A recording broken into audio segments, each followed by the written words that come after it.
You're listening to an Airwave Media Podcast.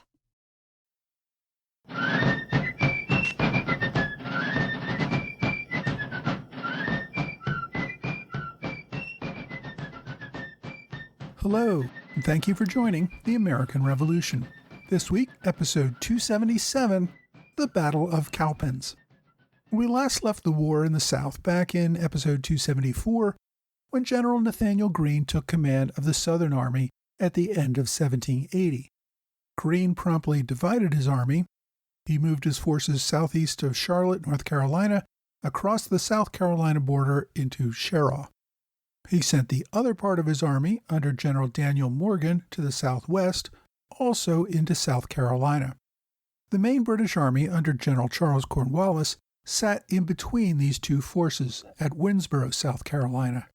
Cornwallis had been forced out of North Carolina following the loss of the Loyalist militia army at Kings Mountain. Much of the British army also fell ill with malaria, forcing them to take several months to recuperate. Cornwallis was awaiting the arrival of General Alexander Leslie with an army of regulars to reinforce his own.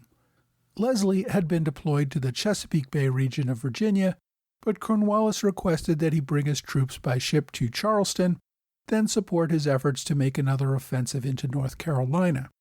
Leslie's army arrived in Charleston in December, but spent weeks trying to make its way inland to link up with Cornwallis at Winnsboro. Heavy rains made travel slow and difficult, especially crossing the many rivers and streams throughout South Carolina. By remaining inland, Cornwallis could not get supplies from British ships easily.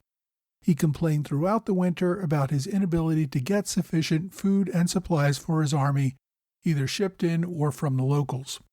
It would have been easier if he pulled his army back to Charleston for the winter, but that would have meant either ceding most of South Carolina back to the rebel partisans or leaving his outposts at Camden and Fort 96 vulnerable to attack. Instead, Cornwallis remained at Winnsboro throughout the winter, keeping close tabs on the Continental armies now encamped to his east and to his west. The garrison at Camden under Lord Rawdon was about a day's march to his east. Fort 96 sat about 2 days' march to Cornwallis's west, and that fort was under the command of Lieutenant Colonel John Harris Cruger. On New Year's Day, 1781, Cornwallis received intelligence that General Morgan was leading an army of 3,000 rebels against the outpost at Fort 96. 2 days earlier, Morgan's cavalry, under command of Colonel William Washington, had attacked and decimated a large Loyalist force near the fort. Cornwallis now feared that Fort 96 could fall unless he sent a relief force. Cornwallis had his main focus on destroying Greene's army and moving north into North Carolina. But he couldn't leave Morgan's army to do mischief in the western part of South Carolina. He had to snuff out that threat first. To do that, he turned to his ever-reliable Colonel Banastre Tarleton. By July 2nd, Tarleton was already on the move. He had with him his own British Legion, which consisted of about 250 cavalry and 200 infantry. He also took 2 companies of British regulars, an additional troop of mounted light dragoons, an artillery battery with 2 field cannon, some assorted Loyalist companies and guides. In total, Tarleton had nearly 1,200 men under his command. Cornwallis and Tarleton both suspected that the British intelligence estimates of Morgan commanding an army of over 3,000 was exaggerated, and they were correct. Now, there is some dispute over how many men Morgan had with him. Morgan later reported that he commanded about 800 men. Most historians believe this is a low number. Some estimates think Morgan's account was pretty close, putting the numbers at between 800 and 1,000 men. Other estimates put the American army at 1,900. Part of the problem with determining exact numbers was that various local militia groups kept coming and going. The core of Morgan's force consisted of about 300 Continentals from Delaware, Maryland, and Virginia, as well as a little less than 100 Continental Dragoons under Colonel William Washington. There were probably a few hundred more Virginia militia, many of whom were former Continental soldiers. So while these men were serving as militia at the moment, they were experienced combat veterans. Supplementing these core forces were hundreds of North Carolina and South Carolina militia, along with a few dozen Georgia militia. Many of the militia served under Colonel Andrew Pickens, who was a proven combat officer. Many of these men had fought under General Thomas Sumter, who was still away from active duty, recovering from battlefield injuries. Sumter was also peeved at Greene because Greene had given command of the Western Army to Morgan rather than Sumter, and Sumter understandably remained out of the field at this point given his injuries, but he was also still issuing orders to the militia, which made it difficult for Morgan to keep his army supplied. So this tension between the Continentals and the militia remained an ongoing problem. The total militia numbers who joined Morgan, as I said, are very soft and subject to dispute by experts who have examined this question much more thoroughly than I can. The estimates of Carolina militia, as I say, range from a few hundred to more than 1,000. Now, even if the higher estimates are correct, both the British and American military leaders gave the edge to the British under Tarleton. The conventional wisdom was that militia would not stand and fight in a pitched battle. They tended to run when faced with a bayonet charge, and when they ran, they abandoned the field. This is what happened at Camden a few months earlier. So in terms of reliable combat soldiers, it seemed as if the British had the advantage. Tarleton set out in pursuit of Morgan almost immediately after receiving Cornwallis's orders on January 2nd. At the time, he had only about half of his force with him. He wrote to Cornwallis on January 4th, telling his commander that he didn't think the Americans were going to attack Fort 96, but that he did have an opportunity to take out the threat of Morgan's force. Tarleton requested the 2 regiments of regulars, which Cornwallis provided. He also requested a company of Hessian Jaegers, which Cornwallis did not provide. Now, Morgan, in fact, was moving north, back toward the North Carolina border. He had been warned to avoid a major battle with the British, and agreed that it probably would not go well for him if he did have to fight. Travel along this frontier country was slow going for both armies, and this, of course, was made worse by the torrential rains that made river crossings almost impossible. Morgan tried to keep at least one river between his army and Tarleton's. Pickens's South Carolina militia guarded all the fords along the Pacolet River. On the night of January 15th, Tarleton was determined to cross and attack the rebels before they could retreat back into North Carolina. And he moved up the river from ford to ford, followed by the militia on the opposite bank, prepared to contest any river crossing. Finally, a frustrated Tarleton made camp for the night. The militia kept an eye on his camp from across the river, but they didn't watch closely enough. While Tarleton's men appeared to settle in for the night, the bulk of his force rode back 6 miles downstream and crossed the river at an unguarded ford. Tarleton immediately sent out scouts to locate Morgan's camp, and they found that the enemy was only about 6 miles away. Tarleton's soldiers reached the American camp shortly after dawn on the 16th. They found the camp empty. Morgan had received warning a few hours earlier and managed to get his army on the march before the enemy arrived. He did leave in such a hurry, though, that British found campfires with breakfast still cooking, and the British soldiers ate a breakfast prepared by their now-departed hosts. Morgan hoped to cross the Broad River before Tarleton could catch him, but he had to travel on back trails, and that made his movement slow. By the time he reached the river, it was dark, and attempting a night crossing was too dangerous.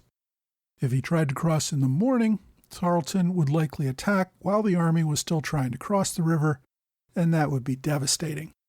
So as much as he wanted to avoid a battle, Morgan decided that battle was his best option. By evening, the army had reached the Cowpens. This was an open field where cowboys herded cattle before driving them to the coast for sale. It was a well-known gathering point in the backcountry. It's where the Over-Mountain men had gathered and assembled before marching to Kings Mountain a few months earlier. Morgan set up camp there for the night and has allowed his men to rest and prepared for battle the following morning. Looking at the situation as it stood, the British under Tarleton had several advantages. Although Morgan probably had more men, as I said, most of them were militia, Tarleton's legion had a strong reputation for tearing apart militia with bold strikes and brutal tactics. Of even greater concern, the position that Morgan chose had the broad river behind his troops. If his men broke and run, they would have nowhere to retreat. The British would cut them down and turn the battle into a massacre.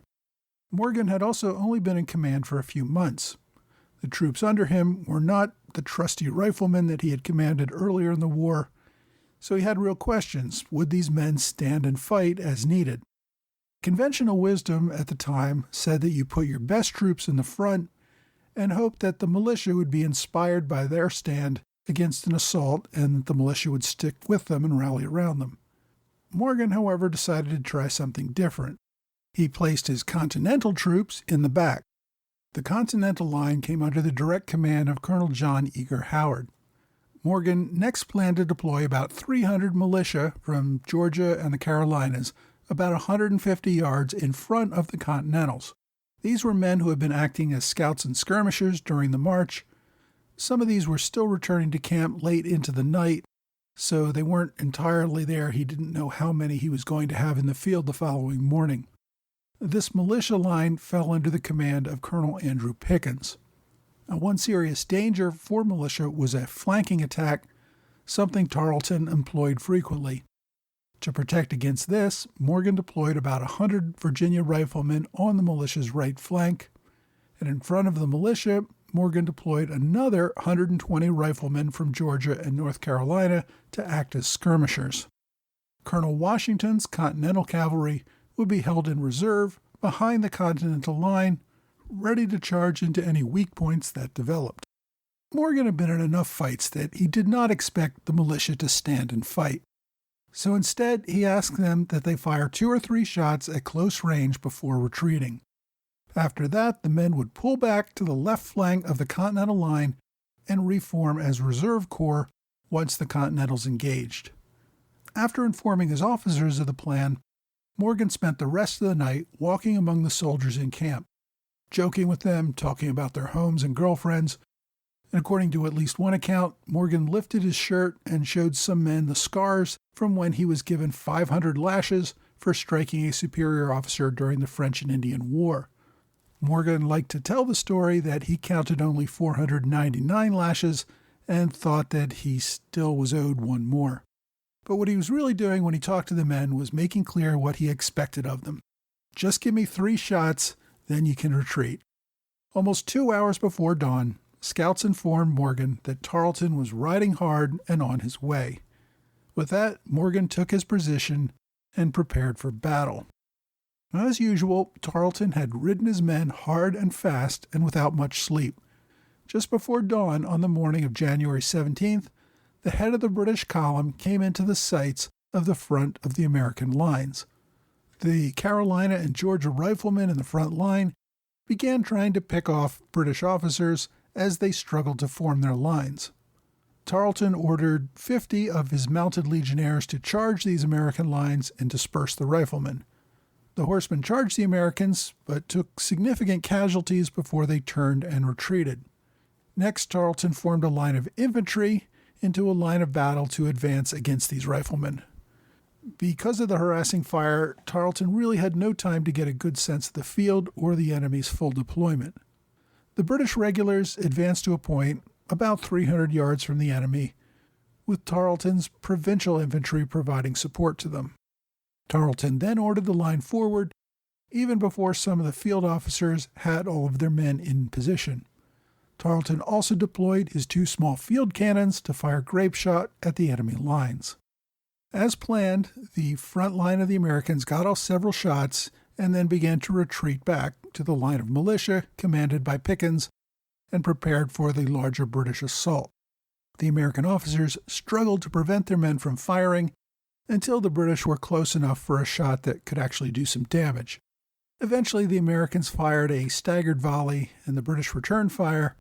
The American lines, which still included many riflemen, did considerable damage to the British line, while the British muskets seemed to do little harm. Some experts attribute this fact to the fact that the regulars were a relatively new regiment and were not very experienced in firing from a range. As the British line charged forward with bayonets, the American militia began to retreat. Tarleton ordered his mounted troops to run down the Americans.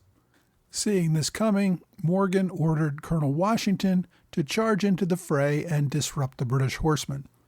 As the mounted troops engaged in fierce hand-to-hand combat, Tarleton ordered his infantry forward, now against the main Continental line. Now, despite taking some losses, Tarleton at this point felt pretty optimistic. It was only about 15 minutes into the battle, and he had dispersed the American skirmishers and its first line of soldiers.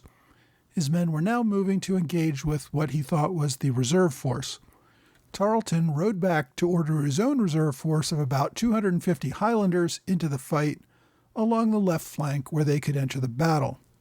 At the same time, Morgan had ridden back to rally the retreating militia to hold the flank of the Continental line, as the British focused on the relatively small Continental line that continued to hold. Then, as often happens in battle, confusion took hold. Colonel Howard saw the British Highlanders advancing on his right and ordered his right flank to turn and face their attack. The commanding officer on the right flank misunderstood the command and thought Howard was ordering him to fall back.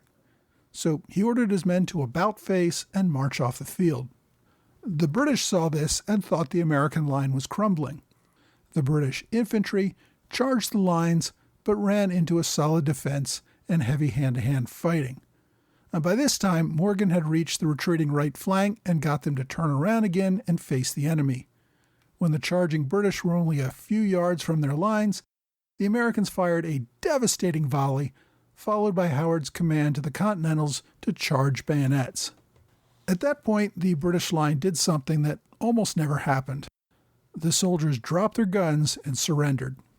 Not ready to stop, Howard then ordered a portion of his Continentals to charge the British field cannon and capture them. Tarleton ordered his British Legion reserves to enter the battle and support the Highlanders. But the men didn't move. As Tarleton rode across the field to see about the delay, the Americans shot out his horse from under him. A British doctor gave Tarleton his own horse before surrendering to the Americans so that he could treat the wounded. Finally, the Americans swarmed the Highlanders.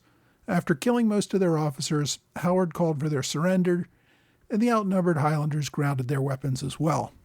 Tarleton had been unable to get his infantry reserves to enter what appeared to them to be a lost battle. In frustration, Tarleton led a company of light cavalry in an attempt to at least recapture his own field cannon. Colonel Washington saw this and led a troop of Continental cavalry to engage with Tarleton. During this melee, Washington's sword broke while fighting with an enemy officer. His aides came to his defense, but Tarleton personally attempted to kill Washington, first with his sword and then by drawing a pistol to fire. The pistol missed Washington but did hit his horse. By 8 o'clock, about an hour after the battle began, it was over. The British suffered devastating casualties. 86% of Tarleton's force was dead, wounded, or prisoners. The Americans captured the cannons, hundreds of muskets, wagons full of supplies. American casualties were relatively light for such an intense battle: 25 killed, 124 wounded. Tarleton was forced to retreat with the remnants of his legion. He managed to link up with his supply wagons, which were held far back from the battle with a guard of about 100 infantry.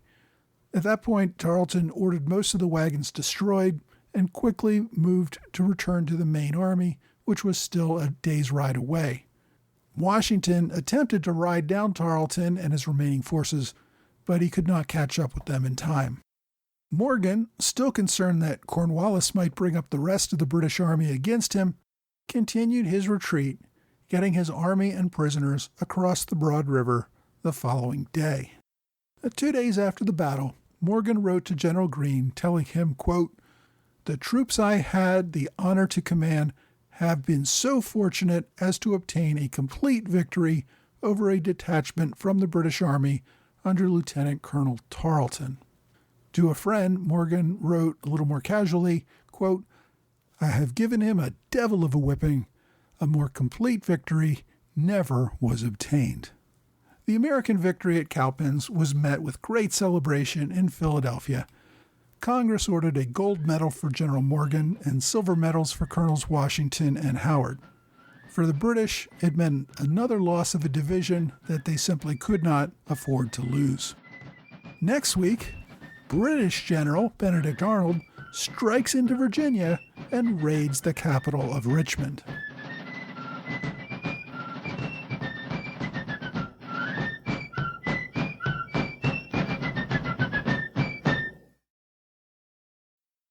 Hey, thanks for joining the American Revolution Podcast After Show. Thanks to my Patreon supporters in the Alexander Hamilton Club, George Davis, Mike Hager, Michael Gaylord, and John Celentano, and to Robert Morris Circle supporters, Kurt Avard, and 10 Crucial Days. I also appreciate the support of Jim Sarosy, who joined as a standard bearer last month. Jim will soon receive his first monthly flag magnet. Thanks also to Tim Colligan, Stephen Lazarov, and James Agans for generous one-time gifts via PayPal or Venmo. Also want to give a shout out to Cassie and wish her a happy birthday from her husband Eric. Before I get to my analysis of this week's episode, I have an announcement about the podcast. I've commented several times about what a struggle it's been for me to keep up with this podcast while working a full-time job.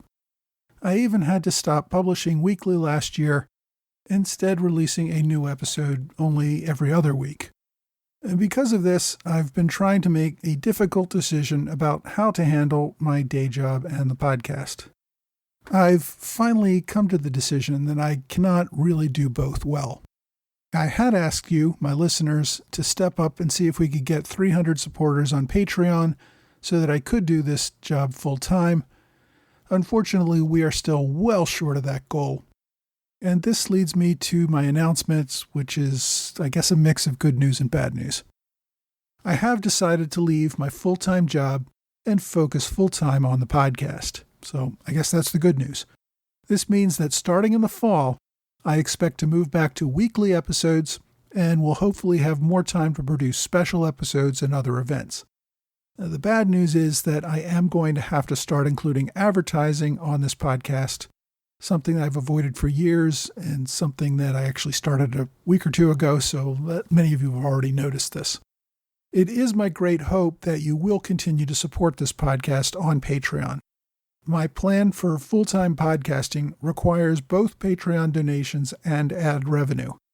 Even with both of those, money is going to be pretty tight, but I think it's worth it. I've really enjoyed producing this podcast and connecting with so many other people who share my interest in the American Revolution. Now, a few words about the commercials. You can always get a commercial-free version on Patreon or Subscribestar if you support me on one of those platforms. If you support the podcast in some other way and would like access to commercial-free episodes, please contact me. I'm sure we can work out something. I'm still working out some technical details with my platform about how the commercials will work. I have a pretty limited ability to control what commercials play, but if you report a particularly annoying one, I do have the ability to shut it down. If there is a particular ad or even a particular topic that you find annoying or offensive, please let me know and I will try to do something about it. I've also had some reports of ads playing in the middle of the podcast. This should not happen. The only mid-roll happens between the main show and the after show. If you hear one anywhere else in the middle of the podcast, please let me know that too. I've also been told that if I run these ads for a few months, I should be able to get more host-read ads, which means I could start to get rid of the annoying jingles after a time. I can't really promise anything on that front, but that is where I hope things are going. I know no one likes commercials. I certainly don't. But please understand the necessity of doing this. It was the only way I could continue to make this podcast, and I really want to see it through. I very much welcome your feedback, including any critical feedback. I really want to know if this annoys you or if there's anything I can do to make it better. I'm going to try to be as responsive as possible to make this thing work and still make it an acceptable product. And of course, if anyone wants to become a podcast sponsor and make significant contributions that will remove my need to run ads, I'd certainly welcome that. Now, some folks have already canceled their Patreon subscriptions as a result of my starting to run the ads. If you're one of those, I absolutely understand, and I thank you for your support up until this time. But I really hope that most of you will continue to support the show, as I need both contributions and ads if I want to do this full time. If you have any comments about this, you can always reach out to me. There is a contact me email on my website at www.amrevpodcast.com. I put that up there for people who want to submit advertising options, but it's really just my email address, so feel free to contact me through that link if you want to email me with any comments. Anyway, that's my big announcement. I hope you find it more positive than negative. So, on to this week's episode. Cowpens is an amazing battle that's still studied by military history students today. It's a great example of how to use your strengths and weaknesses and your enemy's known proclivities all to your advantage. And that's exactly what General Morgan did. Morgan's victory was praised across the country, but his ongoing health problems prevented him from continuing in service. Shortly after the battle, he returned home to Virginia and spent most of the rest of the war recuperating. Congress's promise of a gold medal, like most of Congress's promises to the Army, went unfulfilled. Morgan would not receive his medal until nearly a decade later. The battle also impacted the military career of Banastre Tarleton. With his legion largely wiped out, Tarleton had no command. He returned to Cornwallis's camp with most of his forces gone. Cornwallis, of course, was extremely frustrated by the loss.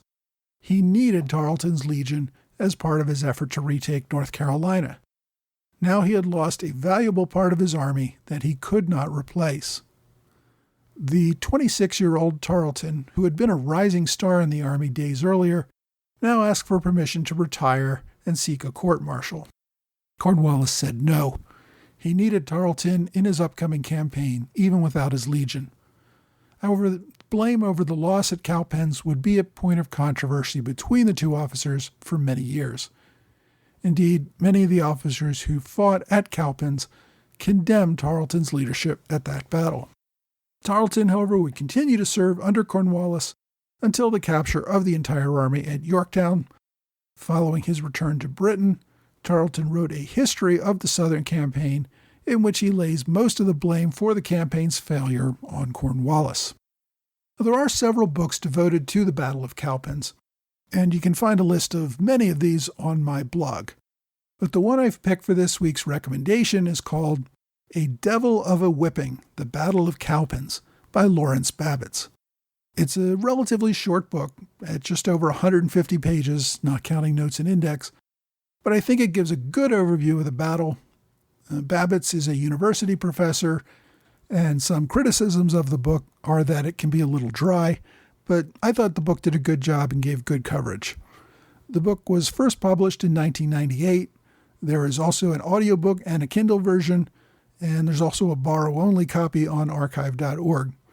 So if you want to read more about the battle itself, check out A Devil of a Whipping by Lawrence Babbitts. My online recommendation is a National Park Service pamphlet called Cowpens, Downright Fighting. Famed author Thomas Fleming actually wrote this pamphlet for publication by the Park Service in 1988. It's nearly 100 pages long. It contains a great battle summary as well as pictures and maps.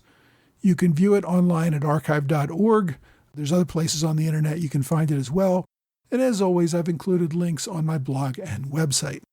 My question this week asks, why did fewer Americans participate in the Revolutionary War compared to other wars we've been involved with, such as World War II? Well, I suppose it depends on who you count as participants. I'm going to throw out a bunch of numbers in this answer, but they really are rough estimates, so please don't send me your corrections. Exact numbers differ by source, and there's really no authoritative source on any of this. But as far as I can tell, the Continental Army had close to 100,000 men serve over the course of the war. That's between 3 and 4% of the total population. Now you can compare that to World War II, where roughly 11% served. But those numbers really don't tell the whole story. The Continental Army was not the only fighting force, as we saw today at the Battle of Cowpens. There were probably another 55,000 or so who served as privateers, which was essentially the naval force of the U.S. during the Revolution. You also had more than 500,000 men who served in various militias. Now, these men might only turn out for limited periods, but they were critical to supplementing the Continentals. If you include all of those, the privateers, the militia, and the regular army, you have a more than 20% participation rate during the Revolution. A big reason, though, for smaller armies during this era was economics. In the 18th century, more than 90% of the population had to be engaged in farming to produce enough food for the entire population. Men could not simply go off and fight full-time, or the entire nation would starve. By World War II, mechanization had made it so that only 15% of the population needed to be engaged in farming to feed the entire country. So there were plenty more men who could serve full-time in the military while still feeding everyone. The vast majority of Revolutionary War soldiers were militia. These men kept their farms going and only turned out for very short periods when the enemy was in the area. As I said, this was an economic necessity at the time.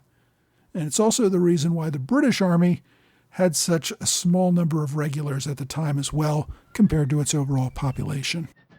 If you have a question you'd like me to answer, please reach out to me either via email or on Twitter, Facebook, Quora, or Reddit. Well, that's all for this time.